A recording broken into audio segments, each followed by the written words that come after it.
Oh Yesus wodebe wenion kot penion tuwe dawe tuat bio dawe.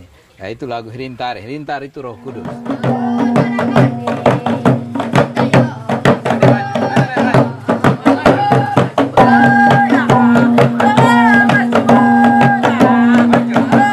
Gereja sejak Konsili Vatikan kedua itu di dalam perayaan misa itu ada inkulturasi budaya, bisa disisipkan di dalam perayaan-perayaan itu.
Selamat sore Sobat Komsos dimanapun berada. Pada sore hari ini kami bersama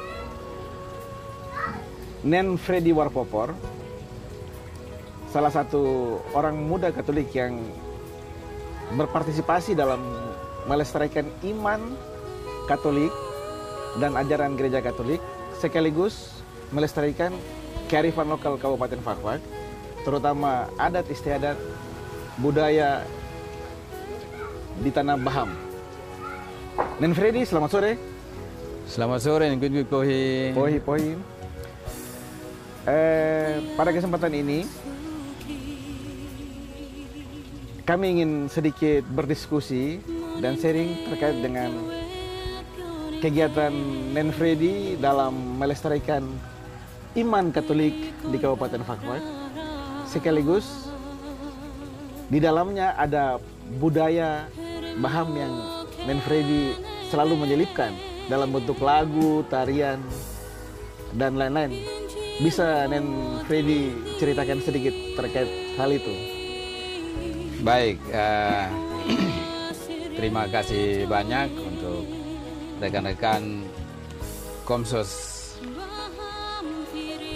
Paroki Santo Yosef Fakfak yang sore hari ini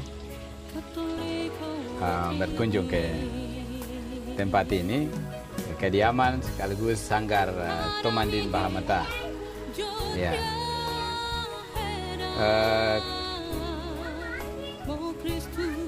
memang benar, saya sendiri menjadi prihatin dengan perkembangan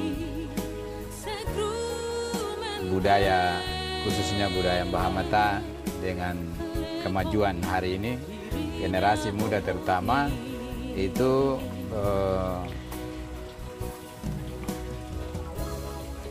mulai, saya mau katakan mulai kehilangan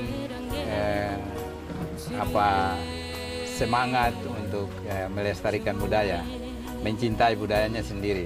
Itu boleh dikatakan budaya mulai terkikis, begitu. Itu kemudian membuat saya merasa terpanggil dan mencoba untuk melakukan apa yang bisa saya lakukan, begitu.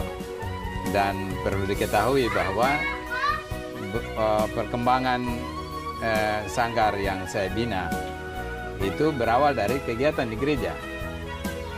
Jadi kurang lebih di tahun 2017 itu saya kemudian mulai mengorganisir anak-anak sekami di lingkungan sini, di lingkungan Santa Maria Magdalena. Itu untuk kemudian mereka mengisi acara di gereja. Waktu itu pasca tahun 2017. Nah, itu mulai kemudian dari situ anak-anak mulai kita bimbing sampai dengan 2018 itu ada misa budaya Fak-Fak. Waktu itu bulan Oktober itu ada misa budaya yang kita etnis Fak-Fak dapat diberi tanggung jawab untuk melayani misa di bulan Oktober itu. Nah, itu kemudian saya melihat bahwa jika ini tidak kita kembangkan, maka kegiatan-kegiatan di gereja pun nanti kita kewalahan, kita kesulitan. Kita mau melayani misa dengan budaya kita, sedangkan anak-anak generasi kita ini tidak tahu atau tidak paham. Nah, itu menginspirasi saya kemudian berkembang sampai hari ini. Jadi berawal itu dari kegiatan gereja. Siap.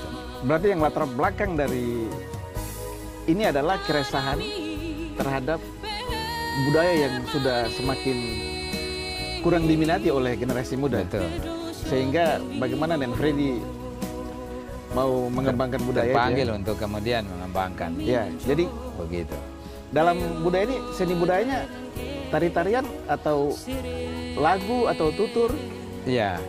Jadi bicara budaya ini dia sangat luas. Jadi tidak hanya tarian, tapi juga ada tradisi-tradisi, ritual-ritual yang sebenarnya itu ada di dalam budaya orang suku Baham ini. Tapi kemudian itu tadi saya katakan dia mulai terkikis. Hari ini kita bisa lihat bahasa daerah Fak-Fak. Ya mungkin saya masih bisa ucap, ya lumayan ya, fasih lah berbahasa daerah. Tapi anak-anak bahkan yang satu seusia dengan saya ini banyak yang sudah tidak bisa ucap bahasa. Itu salah satunya. Kemudian apalagi yang lain, tarian, nyanyian lagu Timur dan lagu Titir itu sudah hilang. Tapi puji Tuhan, ruang yang juga disiapkan oleh gereja dalam perayaan-perayaan misa itu kemudian bisa kita tampilkan dengan sendirinya. Maka kita harus mau dan tidak mau kita harus latih anak-anak, terutama anak-anak muda kita. Begitu. Nah, salah satu sebenarnya gereja sejak Konsili Vatikan kedua itu di dalam perayaan misa itu ada inkulturasi budaya, bisa disisipkan di dalam perayaan-perayaan itu. Nah, sekian tahun yang lalu teman-teman bisa lihat bagaimana tarian adat Fak-Fak itu sama sekali jarang terlihat khusus di gereja Santo Yosef. Itu sangat jarang. Kalau di gereja di stasi sungai di Santo Agustinus Sungai mungkin sering muncul, tapi sudah beberapa tahun belakangan ini itu tidak ditampilkan lagi. Nah, itu saya berpikir bahwa gereja menyiapkan ruang untuk itu. Tadi ada inkulturasi budaya, kita bisa mengisi, kita memuji Tuhan dengan tarian dan juga lagu-lagu. Saya sendiri ini mungkin kesaksian juga. Oke. Iya. Ya, jadi kesaksian. Mantap. Saya ini di tahun 2015 saya dengan teman-teman di kegiatan PDKK di karismatik itu sering ikut kegiatan di karismatik. Banyak puji-pujian yang kita nyanyikan dalam kegiatan pelayanan itu. Di satu hari di tahun 2015 menjelang Pentakosta waktu itu, kita ada doa dari kelompok karismatik. Tapi saya beberapa tahun sebelum itu, saya selalu merindukan sesuatu. Ini orang bisa memuji Tuhan dengan bahasa-bahasa daerah mereka masing-masing. Kenapa Fak tidak ada? Tidak bisa. Siapa yang bisa? Begitu. Saya sendiri bukan seseorang yang... Saya suka lagu. Begitu. Tapi saya tidak tahu main musik dan lain-lain. Itu kesaksian saya itu, saya lupa tanggal. Tapi itu menjelang Pentakosta waktu itu, kita ada pelayanan pencurahan roh oleh Pastor Lefteu, itu John Lefteu. Beliau datang. Nah, di saat itu saya kemudian menciptakan sebuah lagu dalam suasana pencurahan roh. Dan lagu itu lagu pertama buat saya. Ya, itu lagu Rintar yang beberapa waktu terakhir ini bisa didengar. Ada kor paduan suara, mereka nyanyikan. Kemarin di Santo Paulus Wagum, di gereja Santo Paulus, itu mereka lombakan lagu itu. Itu. Oh Yesus, wodebe, winion, kotpenion, tuedawi, tuet biodawi. Ya, itu lagu Rintar. Rintar itu Roh Kudus. Roh Kudus datanglah, tinggallah di dalam hatiku. Itu lagu itu muncul begitu saja. Dan saya nyanyi, dan pada saat itu kebetulan Titus yang lagi main organ, dia dengar, saya langsung rekam dengan HP, dan hari itu juga kami dua nyanyi, dia iring dan saya nyanyi lagu itu. Dan itu lagu pertama dalam bahasa Iya, dan itu rohani Katolik yang saya tercipta begitu saja. Jadi, ya itu tadi. Rupanya ya Tuhan pakai, kalau kita mau melakukan, kita juga berkeinginan untuk melakukan sesuatu, pasti Tuhan akan lengkapi itu semua. Amin. Dan itu saya alami. Jadi 2015 saya lagu pertama itu lagu Rintar, kemudian muncul ke lagu berikut itu Duregre, yang kemudian ada acara ulang tahun Santo Yosef, pemuda Katolik dengan pemuda Katolik, kemudian OMK waktu itu gabung, lalu kemudian nyanyikan lagu-lagu itu. Nah, itu sedikit cerita tentang kesaksian saya. Kemudian dan setelah itu mulai 2018 tadi kita mulai perayaan itu, saya kemudian coba kumpul anak-anak kita dan kemudian melatih. Ada beberapa senior mereka dari gereja di Sakartemen. Nah, itu kita undang karena ada guru-guru lah. Mereka senior-senior di dalam kegiatan titir tumor ini, mereka sangat mahir. Saya minta mereka untuk bantu saya di sini untuk siapkan anak-anak. Begitu. Dan kami mulai tampil di gereja sama-sama sampai 2019 kemarin baru secara resmi kami dirikan sanggar ini untuk kemudian keluar, tidak hanya di gereja tapi kemudian di seluruh wilayah Fak ini. Bisa lihat kami anak-anak tampil di mana-mana, dan sekarang sudah berkembang mulai dari Tanama sampai Wayati. Jadi anak-anak PMK di Wayati itu mereka ada di bawah grup Sanggar Tomandin, dan mereka sudah bisa buat alat musik sendiri. Ini hasil karya mereka ini. Yang Tifa baru ini itu mereka yang bikin anak-anak. Begitu. Oke. Jadi sahabat pojok Komsos dimanapun berada, Manfred ini bukan hanya seorang penjaga budaya, tapi juga tokoh inkulturasi, khususnya inkulturasi Baham ya, dengan gereja Katolik. Dan terima kasih sekali sudah memberikan pandangan yang luar biasa sore hari ini. Untuk Sanggar Tomandin sendiri sekarang sudah punya murid atau siswa yang bernama di bawah Sanggar Tomandin berapa banyak ini? Yang aktif itu kurang lebih ada 50 orang. Itu ada 4 regu ya, 4 regu yang ini sudah yang selama ini biasanya kita gabung mereka tampil. Itu ada 1 regu di Ternama, 2 regu di dalam kota sini, kemudian 1 regu di Wayati dan Sakartemin itu gabung. Yang aktif sekarang di Wayati, pelatih ini lain ada di Sakartemin. Begitu. Jadi kita tidak hanya sendiri. Jadi di gereja di Sakartemin itu kemudian ada teman-teman yang juga terlibat di Dewan Stasi apa.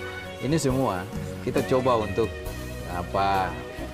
organisir orang semua lalu kemudian bisa terlibat.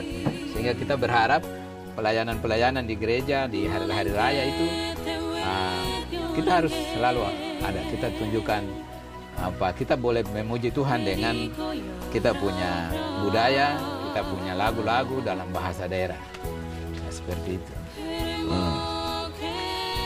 Terkait dengan perjalanan selama ini dari sebelum ada Sanggar Tumandin sampai ada Sanggar Tumandin, itu tantangannya apa saja yang dialami hingga bisa bertahan sampai hari ini? Iya.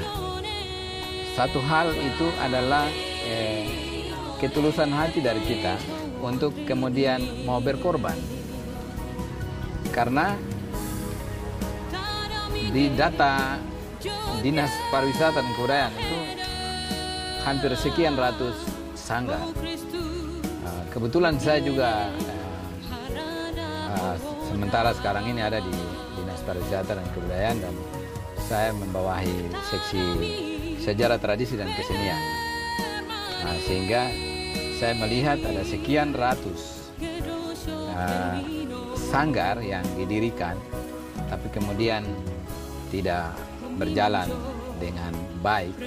Itu karena saya alami adalah soal bagaimana kita mau berkorban untuk menyelamatkan sisa-sisa kebudayaan kita yang masih ada, yang masih bisa kita selamatkan. Begitu. Jadi kalau orang tidak bisa berkorban, korban waktu juga termasuk biaya. Itu. Karena kalau semua berharap pemerintah yang harus atau mungkin dapat dukungan dari mana macam begitu, itu tidak akan jalan. Itu tantangannya. Jadi kami jalan sampai dengan hari ini itu karena ada permintaan kami tampil di situ. Ya ada 1-2 rupiah yang kemudian dikasih untuk mendukung anak-anak kita. Itu yang bisa kita gunakan untuk melengkapi ini. Ada lihat di sini, ini kami bikin sendiri.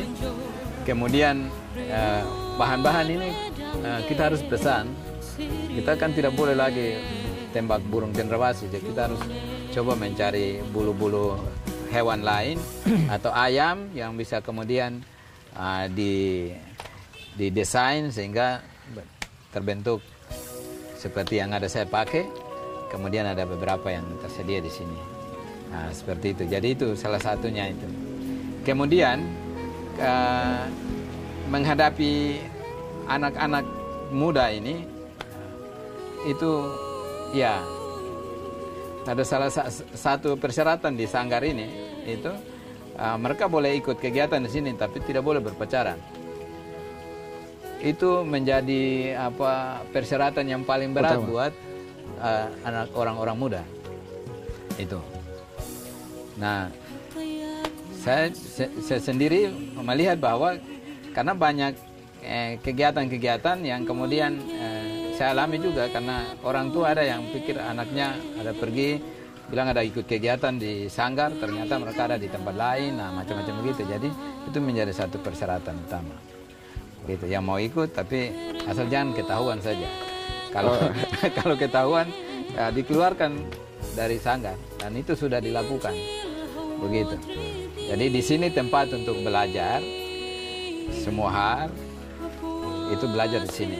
Kemudian kita selalu dalam kegiatan karena di sini walaupun banyak anak-anak dari tidak hanya dari gereja Katolik, ada dari gereja lain, kemudian juga ada yang Muslim.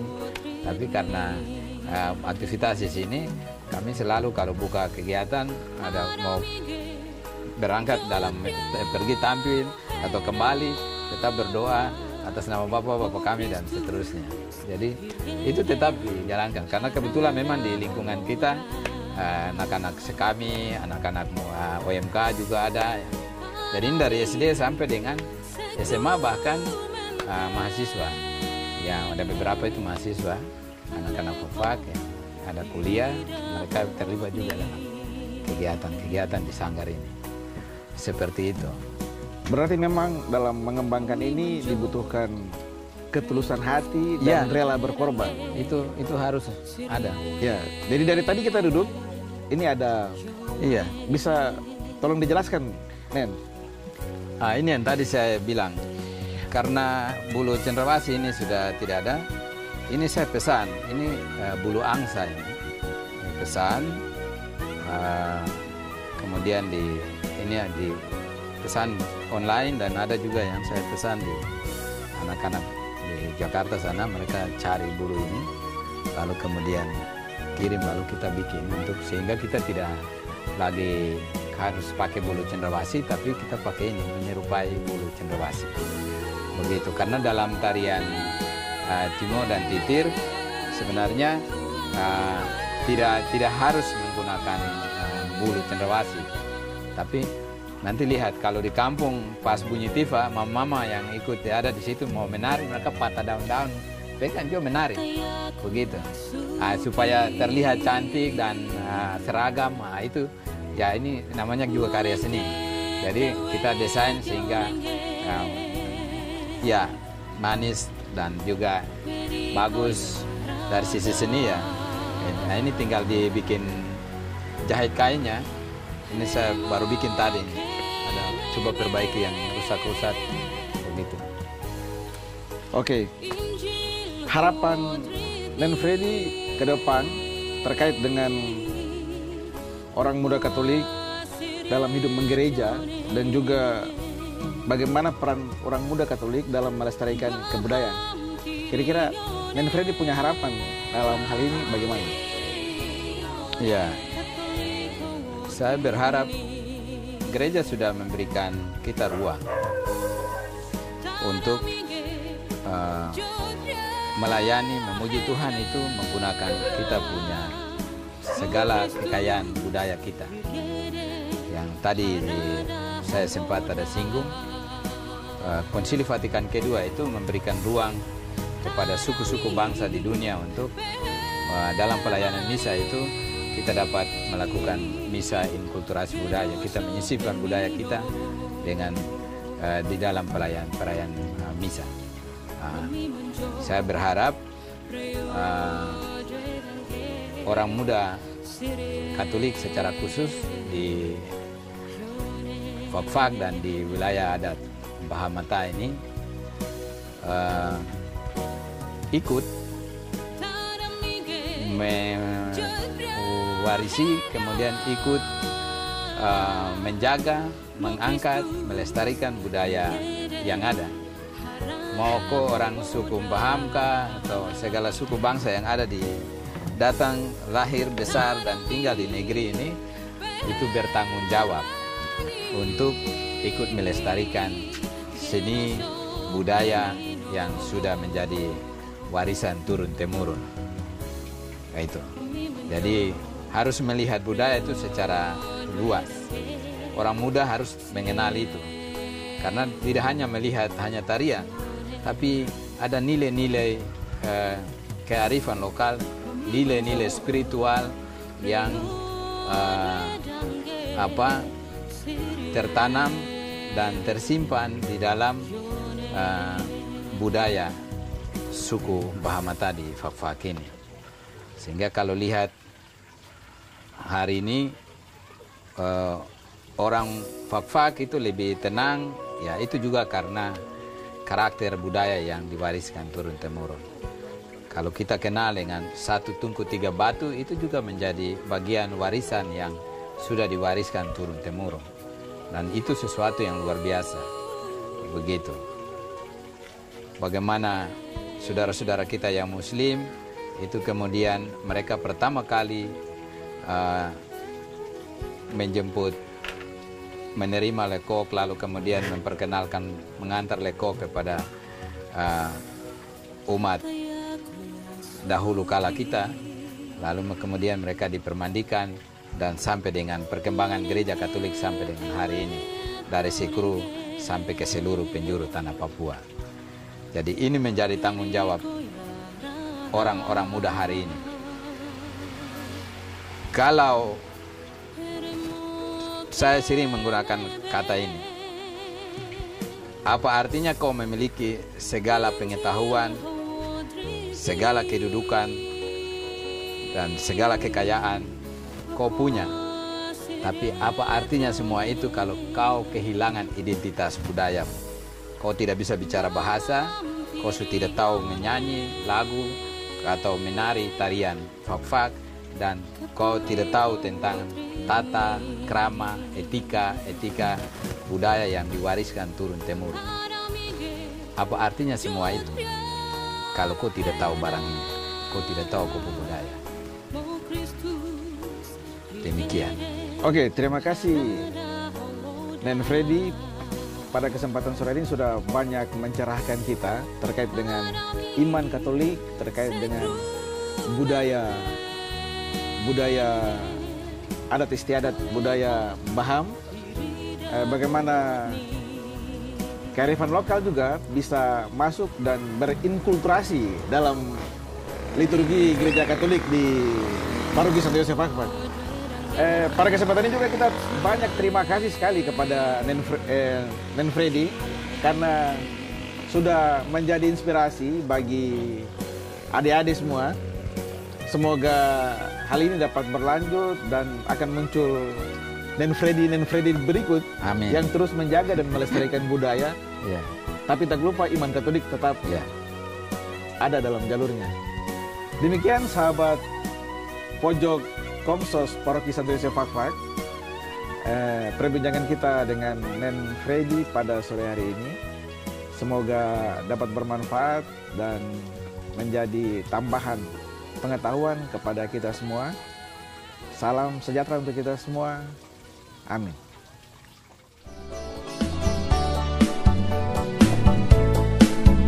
Yesus ke magparetni duregrek terovawe kotawu wawe peko muntawe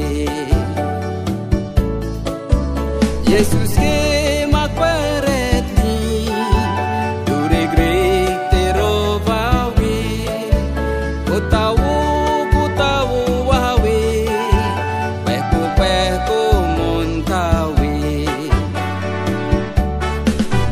makohi pratku nyawi tomdimo on manegana donih nyawi tomdimo donih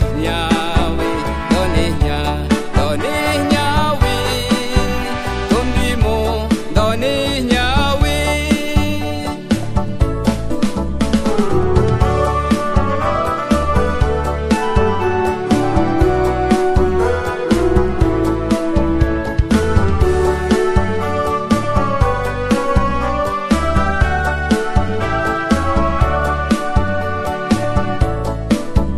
Jesus.